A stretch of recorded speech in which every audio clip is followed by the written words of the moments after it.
Hello दोस्तों, नमस्ते, राधे राधे। मैं आपकी साधना दुबे आज आप सभी के सामने एक छोटा सा भोलेनाथ का भजन लेके आई हूँ सावन के तीसरे सोमवार के लिए।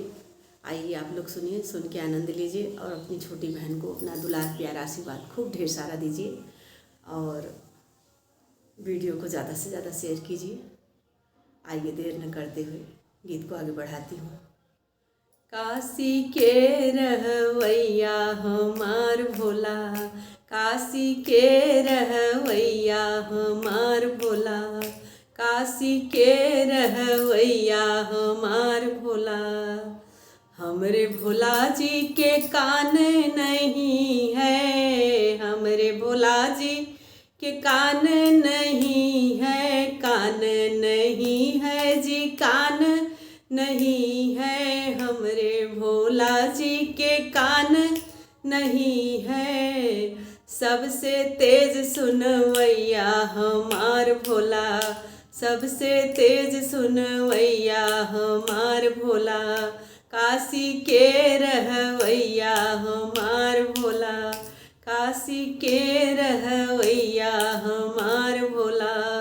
हमरे भोला जी के आँख नहीं है, हमरे भोला जी के आँख नहीं है। सबसे तेज देखवैया हमार भोला, सबसे तेज देखवैया हमार भोला, काशी के रहवैया हमार भोला, काशी के रहवैया हमार भोला। हमरे भोला जी के हाथ नहीं है, हमरे भोला जी के हाथ नहीं है, हाथ नहीं है जी, हाथ नहीं है।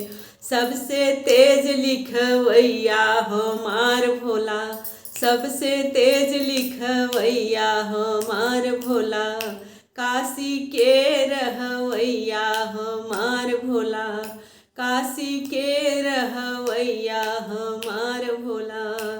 हमरे भोला जी के पैर नहीं है, हमरे भोला जी के पैर नहीं है, पैर नहीं है जी, पैर नहीं है। हमरे भोला जी के पैर नहीं है।